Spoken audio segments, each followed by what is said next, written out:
इस किस्म के निंदा प्रस्ताव पास किए जाते हैं जिससे हरियाणा विधानसभा की गरिमा गिरी है और इस किस्म के कानून बनाए जा रहे हैं जो आम आदमी की स्वतंत्रता के खिलाफ हैं। किसानों को रजिस्ट्रेशन करने वाले लोगों को डराने के लिए, दबाने के लिए, उनकी आवाज़ को दबाने के लिए ये अभी विधानसभा में बिल लेके आए हैं, पास किया है इन्होंने कि रजिस्ट्रेशन करने वालों के ऊपर अगर कोई सरकारी संपत्ति का नुकसान होगा या प्राइवेट संपत्ति का तो उन पर उनसे वसूल किया जाएगा। ये सरकार बौखलाहट में इस किस्म के कानून बना रही है। आज हरियाणा में अगर बेरोजगारी की बात की जाए तो उसका आंकड़ा पूरे हिंदुस्तान में हरियाणा में सबसे ज़्यादा है, 26.4। पिछले महीने आपको पता है कि ग्राम सचिव के इन्होंने वैकेंसी निकाली थी, उसके एग्ज़ाम भी हुए और एग्ज़ाम वाले दिन उसको रद्द कर दिया गया क्योंकि पेपर लीक हो गया जी। 600 वैकेंसी थी और 600 वैकेंसी के अगेंस्ट 6,72,000 युवाओं ने फॉर्म भरे थे।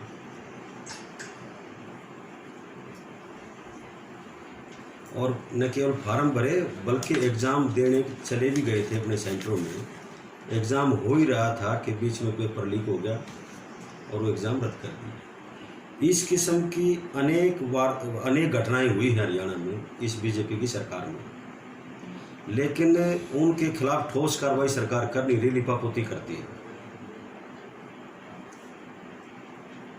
चाहिए तो ये था कि जितने एग्ज़ाम लीक हुए हैं, चाहे वो एसएससी के थे या एचपीएससी के थे, उनके जो हेड हैं उनके खिलाफ कार्रवाई की जानी चाहिए थी, उनको हटा देना चाहिए था। लेकिन उनको हटाने की बजाय किसी कलरक के खिलाफ कर दिए, किसी सिपाही के खिलाफ कर दिए, किसी चपरासी के खिलाफ कार्रवाई कर दी। ये हर भ्रष्टाचार जितने भी अभी हुए हैं उनमें सरकार का ये रवैया रहा है। जितने एससीटी एसआईटी इन्होंने गठन की उसमें भी लीपापोती की।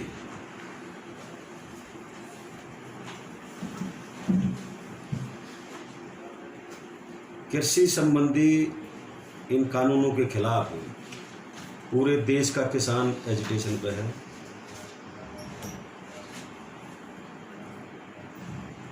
आज भी दिल्ली के चारों तरफ लाखों किसान बैठे हैं। सबसे पहले अगर हरियाणा में किसी ने आवाज़ उठाई इन कानूनों के खिलाफ तो चौधरी अभय सिंह चौटाला जी ने न केवल विधानसभा में बल्कि विधानसभा से बाहर भी आवाज़ उठाई और हर डिस्ट्रिक्ट हेडक्वार्टर पर इंडियन नेशनल लोकदल पार्टी की तरफ से प्रदर्शन किए गए और डीसी के माध्यम से सरकार को ज्ञापन सौंपे गए। चौधरी अभय सिंह चौटाला जी ने जहां लगातार इन कृषि कानूनों के संबंध में हरियाणा में सबसे पहले लड़ाई लड़ी और उसके अलावा भी जब भाई साहब टिकरी बॉर्डर पे गए थे, शाहजहाँपुर बॉर्डर पे गए, टिकरी बॉर्डर पे गए, गाजीपुर बॉर्डर पे, पलवल बॉर्डर पे और सिंघू बॉर्डर पे गए, तो वहाँ किसानों ने एक बात कही थी जब ये एजुकेशन शुरू हुआ था कि इस्तीफा दे करके जो भी एमएलए एमपी आएगा हम उसका स्वागत करेंगे और उसको हम बोलने के लिए माइक भी देंगे। हिंदुस्तान में 4,216 एमएलए हैं, 544 एमपी, 260 के लगभग राज्यसभा के समेत नॉमिनेट राज्यसभा के मेंबर हैं, 5,020 जनप्रतिनिधि हैं जो ऊपरी सदन के। किसी ने भी किसानों के हितार्थ इस्तीफा नहीं दिया। चौधरी अभय सिंह जी ने चौधरी केदार जी की नीतियों पर चलते हुए किसान हित में इस्तीफा दे करके किसानों की लड़ाई लड़ी है। आज पूरे देश में नहीं, विदेशों में भी किसानों के हित में अगर किसी ने रिजाइन दिया तो चौधरी अभय सिंह चौटाला ने दिया, इस बात के चर्चे हैं।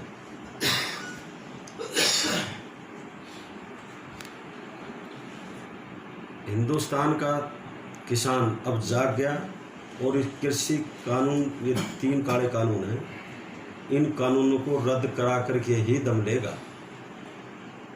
हम बहादुरगढ़ में रहते हैं, मेरा बहादुरगढ़ है गांव, शहर है, जो टिकरी बॉर्डर, हमारा बॉर्डर लगता है दिल्ली का। टिकरी दिल्ली का गांव है, बहादुरगढ़ हरियाणा का गांव, हम बॉर्डर पे हैं। और अब भी लगभग 40,000 ट्रैक्टर ट्रॉलियाँ वहाँ मौजूद हैं। वो सारी की सारी बहादुरगढ़ की सीमा में है, दिल्ली के बॉर्डर पे।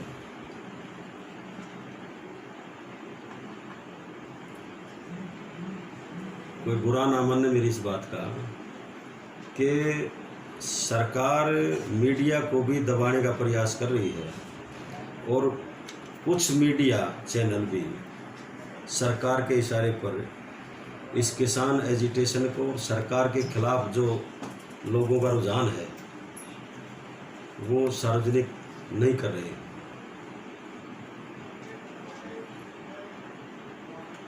सरकार को शायद इस बात का एहसास नहीं है कि लोगों में कितना गुस्सा है। ये देश आज़ाद होने के बाद पहला वाक़या है कि किसी प्रदेश के मुख्यमंत्री के हेलीकॉप्टर को लोगों ने उतरने ना दिया। हेलीपैड को उखाड़ के फेंक दिया और केवल मुख्यमंत्री नहीं, डिप्टी मुख्यमंत्री का भी हेलीकॉप्टर नहीं उतरने दिया, उसके अपने हल्के में, अपने इलाके में। और पूरा का पूरा बीजेपी और जेजेपी और जो निर्दलीय उनका साथ दे रहे हैं, उन सभी का किसानों ने बायकॉट कर रखा है। उनको अपने हलकों में नहीं, उनके अपने घरों में भी घुसने पर प्रतिबंध लगा दिया किसानों ने। क्योंकि ये जो बिल बनाने वाले और बिलों का समर्थन करने वाले लोग, जो किसानों के, आम आदमी के खिलाफ कानून बना करके जबरदस्ती थोपना चाह रहे हैं, उनके खिलाफ प्रदेश में नहीं पूरे देश में लोगों को बहुत ज़्यादा गुस्सा है। आगे आने वाला जो चुनाव होगा, चाहे वो बाई इलेक्शन इलाहाबाद का है चाहे कालका का है, हम अभी कालका में कई दिन प्रोग्राम हमारे हुए हैं, 36 गाँव के प्रोग्राम चौधरी अभय सिंह चौटाला जी ने किए हैं, हम उनके साथ ही थे। जो वहाँ नहीं गए हैं कालका में, जो गांव में जाते नहीं हैं, उनको वो चाहे कुछ भी अंदाज़ा लगाएं, लेकिन आज पूरे हरियाणा में आप किसी गांव में जाकर के पूछो, बीजेपी और जजपा नाम की वोट नहीं है।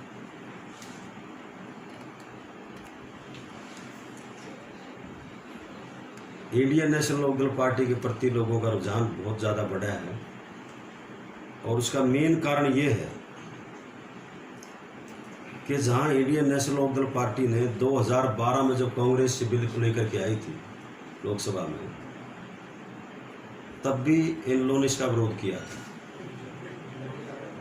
और अब जब इन्होंने अध्यादेश जारी किया जून में, उससे लेकर के अब तक भी लगातार इनेलो पार्टी ही है जो धरातल पर इसका विरोध कर रही है और किसानों की मदद कर रही है।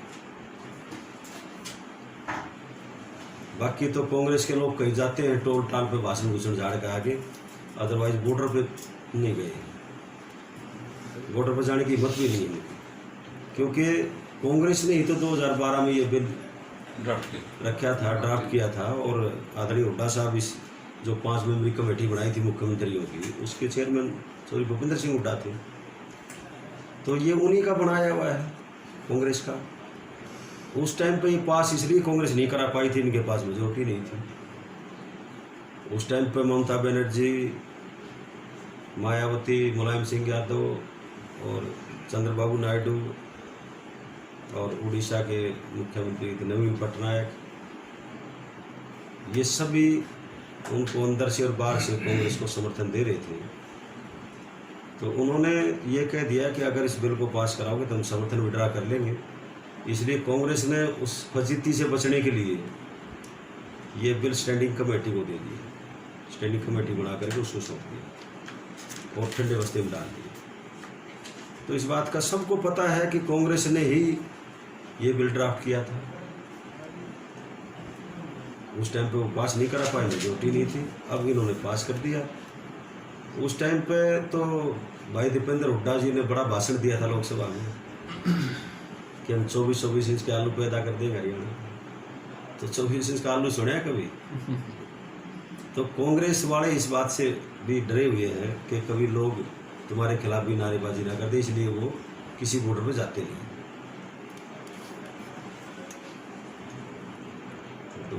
अध्यक्ष जी, आपकी पार्टी के कुछ लोग जो एक मुहिम सी चली थी उसमें छोड़ के चले गए थे, जजपा नाम की नई पार्टी बन गई थी, कुछ भाजपा में चले गए थे, कुछ लोग जो पूर्व विधायक या मंत्री हैं आज जो किसान आंदोलन चला उससे प्रेरित होकर या कुछ और नीतियों से प्रेरित होकर वापस आ गए हैं, जैसे दौलपुरिया जी है, रामपाल माजरा जी हैं, इस तरह कई बड़े नेता और भी हैं। तो उनको इनेलो दोबारा अपने घर लेके आई।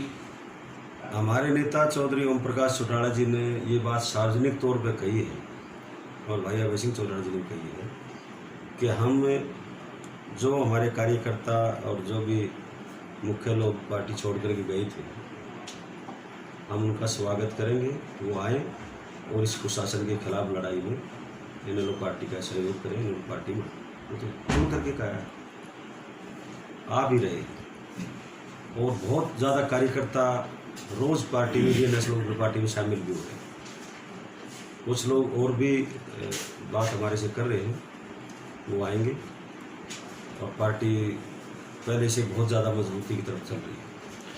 काल का उपचुनाव है, किन मुद्दों पर लड़ेंगे आप? Indian National Lokdal party Chaudhary Devilal ji की बनाई हुई पार्टी है। ये पार्टी किसानों की, गरीब लोगों की, छोटे दुकानदारों की लड़ाई लड़ती है। अन्याय के खिलाफ अगर कोई आवाज़ उठाता है तो इंडियन नेशनल लोकदल पार्टी के हमारे नेता उठाते हैं, हमारे कार्यकर्ता उठाते हैं, हमारे पदाधिकारी उठाते हैं, और तो कोई उठाता नहीं। जहाँ तक मुद्दों की बात आपने कही, मुद्दे भी सरकार के खिलाफ अनेक हैं। इलाहाबाद का चुनाव भी इंडियन नेशनल लोकदल पार्टी जीतेगी और कालका का चुनाव भी इंडियन नेशनल लोकदल पार्टी जीतेगी।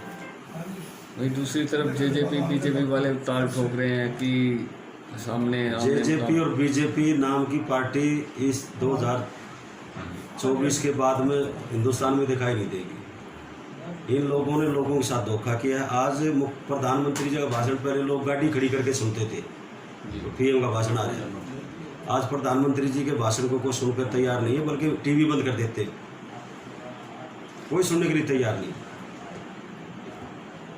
इसलिए सरकार के खिलाफ तो अनेक मुद्दे हैं, विशेष तौर पर कृषि संबंधी जो भयंकर कानून बनाए हैं वो है, बेरोजगारी की समस्या है, कानून व्यवस्था की समस्या है, महंगाई की समस्या है। आप ये देखो कि पूरी दुनिया में सबसे ज़्यादा फ्यूल टैक्स डीजल पेट्रोल पर भारत में, पूरी दुनिया में 62% से भी शायद ज़्यादा है। जबकि हमारे चारों तरफ, हिंदुस्तान के चारों तरफ, भारत के चारों तरफ जितने देश हैं उसमें तेल सस्ता है और भारत में नहीं है। गैस ये जब सरकार आई थी तो 400 से कम थी, अब 850 से ज़्यादा है, कई जगह 870 भी है। वहाँ कालका मैंने पूछा था, वहाँ 870 है, क्योंकि दूर ज़्यादा है तो ट्रकों का भाड़ा बहुत बढ़ जाता है। सर, किसानों द्वारा लगातार बीजेपी नेताओं का, मंत्रियों का विरोध जारी है। आज भी सिरसा में मुख्यमंत्री वेबिनार से कुछ योजनाओं का उद्घाटन कर रहे हैं और बिजली मंत्री रणजीत सिंह जी वहाँ पहुँच गया, लेकिन ई दिशा और सेक्रेटरीट को छावनी में तब्दील कर दिया जा चुका है। क्या कहेंगे, कैसे मतलब इसको? मैं यही कह रहा था कि सरकार को एहसास नहीं है कि लोगों में कितना गुस्सा है, और इसका कारण ये है कि जो कानून ये बना रहे हैं, जिस भावना के तहत लोगों ने उनको चुन करके भेजा था, उन भावना को आघात पहुंचाई। जो कानून बना रहे हैं वो आम आदमी के खिलाफ हैं, विशेष तौर पर किसान के, गरीब के। अब एक कानून तो कृषि संबंधी, 3 कानून का जो आप जिक्र करें, आपने पढ़ा भी होगा कि इसमें 2 कानून तो प्योर किसानों के खिलाफ हैं। एक कानून जो एसेंशियल कमोडिटी एक्ट है, जो आवश्यक वस्तु कानून है, वो तो आम आदमी के खिलाफ है। जब आपके देश का पूरा खाद्यान्न अडानी के गोदाम में जमा हो जाएगा तो वो मनमर्जी से बेचेंगे, उसमें तो आम आदमी पिसेगा। जो लैंडलेस है, जो खेती नहीं करता है, सबसे ज़्यादा तो वो प्रभावित होगा। आम आदमी को इस बात का पता लग गया कि सरकार ने कानून बाद में बनाए, अडानी के गोदाम पहले बनवा दिए, रेलवे लाइन बिछा दी ताकि माल गाड़ियाँ आराम से आ जा सके। तो ये इस बात का पता है देश के लोगों को, इसलिए देश के लोग गुस्से में हैं। अब बीजेपी वाले से कितना है दुष्प्रचार करें। अब चल रहे बंगाल का चुनाव चल रहा है, पश्चिम बंगाल का जी, आप रिकॉर्डिंग कर रहे हैं, रिजल्ट आएगा तो मेरी बात सच मिलेगी कि बंगाल में से बीजेपी खाली हाथ लौटेगी, कुछ नहीं मिलेगा। केवल मीडिया के माध्यम से इस किस्म के प्रचार किए जा रहे हैं, लेकिन वो प्रचार आपको ही पता है कि किस तरीके से सरकार करा है। सर, एक ईडी के छापे बहुत चल रहे हैं इन दिनों, कभी धर्मवीर चौकर पे, कभी किसी पे, तो क्या मानते हैं, क्या किस वजह से ये कार्रवाइयाँ हो रही हैं? ये अपोजिशन के लोगों को डराने का और डरा करके तानाशाही राज स्थापित करने का प्रयास है। ये एक घोषित इमरजेंसी है। जो सरकार के खिलाफ, सरकार की कारगुजारी के खिलाफ बोलेगा, उसको ईडी के छापे, सीबीआई के छापे और अनेक तरह से उसकी आवाज़ को दबाने का प्रयत्न किया जा रहा है। आज से पहले ऐसा हुआ नहीं, कभी इमरजेंसी में भी नहीं हुआ। ये तो इमरजेंसी में भी नहीं हुआ, हमें पूरी अच्छी तरह याद है कि इमरजेंसी में भी ऐसे नहीं दबाया गया था जैसे अब लोगों को दबा रहे हैं। शायद इनके मन में ये बात आ गई कि भाई अब तानाशाही तरीके अपनाने से राज चलाएंगे, लेकिन तानाशाही चलेगी नहीं। किसानों के खिलाफ और जवानों के खिलाफ इस सरकार का क्या रवैया है, ये इस देश की जनता अच्छी तरह से जानती है। क्या इस देश का किसान और जवान 2 ही तो हैं जो इस देश का भरण पोषण करते हैं और देश की सुरक्षा करते हैं?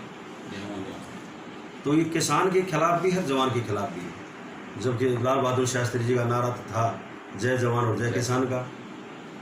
ये तो सबके आम आदमी के खिलाफ नीतियाँ बनाते हैं, जिससे देश कमजोर होता है। सर, एक प्रधानमंत्री मोदी ने काफ़ी टाइम हो गया कहा था कि 1 कॉल की दूरी है किसानों से बातचीत में, वो दूरी अभी तक नहीं दूर हुई, क्या वजह है? क्या प्रधानमंत्री जी जब बंगाल में जाकर के भाषण दे रहे हैं तो पीएम हाउस से 10 किलोमीटर पे बैठे किसान जी, उनको एक टेलीफोन करके बुलवा ले, बैठ के बात कर रहे, क्या दिक्कत? हेड साहब, जैसे प्रॉपर्टी लॉस का सरकार अभी ताज़ा कानून लेके आई है, आपकी पार्टी सत्तारूढ़ हुई है, तो इस कानून को वापस करने का काम करेगी? हमारी पार्टी के नेता चौधरी ओम प्रकाश चौटाला जी, चौधरी देवलाल जी, दोनों शासन किया है, मुख्यमंत्री रहे कई बार। हरियाणा के लोगों को नहीं बल्कि हिंदुस्तान के लोगों को इस बात का एहसास है कि उनके द्वारा बनाई गई जो नीतियाँ थी, उन नीतियों की बदौलत आम आदमी को लाभ पहुँचा था।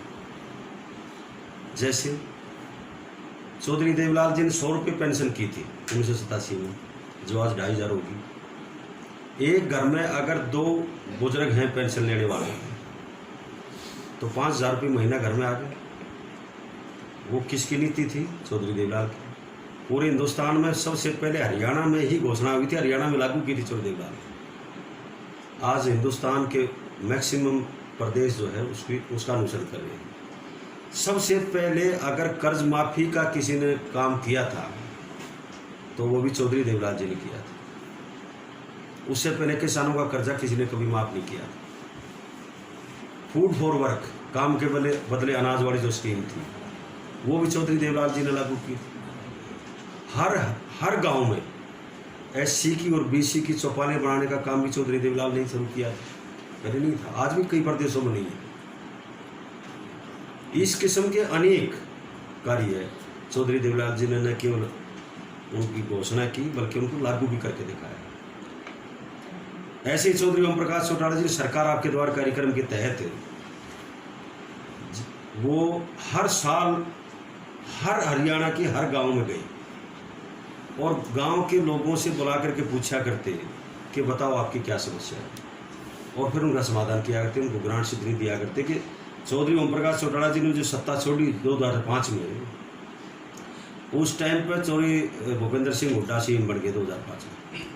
हमें पता है इस बात का कि कई सौ करोड़ रुपए गांव वाइज डिस्ट्रिक्ट वाइज इन्होंने वापस मंगाए थे। सरपंचों से पंचायत से खर्च नहीं हुई, इतनी ग्रांट दी थी गांव में जो पाइपलाइन में। हाँ जी। नहीं सर, मेरे सवाल का जवाब नहीं मिला।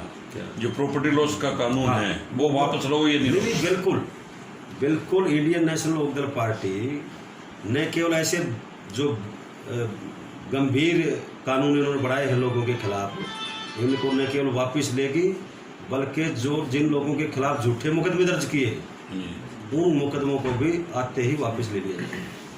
सर, इलाहाबाद उपचुनाव में कैंडिडेट खुद अभय सिंह होंगे या उन परिवार का? ये तो इलाहाबाद की जनता ने तय करना है, लेकिन इंडियन नेशनल लोकदल पार्टी का जो भी कैंडिडेट होगा हमें भरोसा है इलाहाबाद के लोगों पर कि वो भारी बहुमत से उनको जिता करके भेजेंगे। Thank you sir.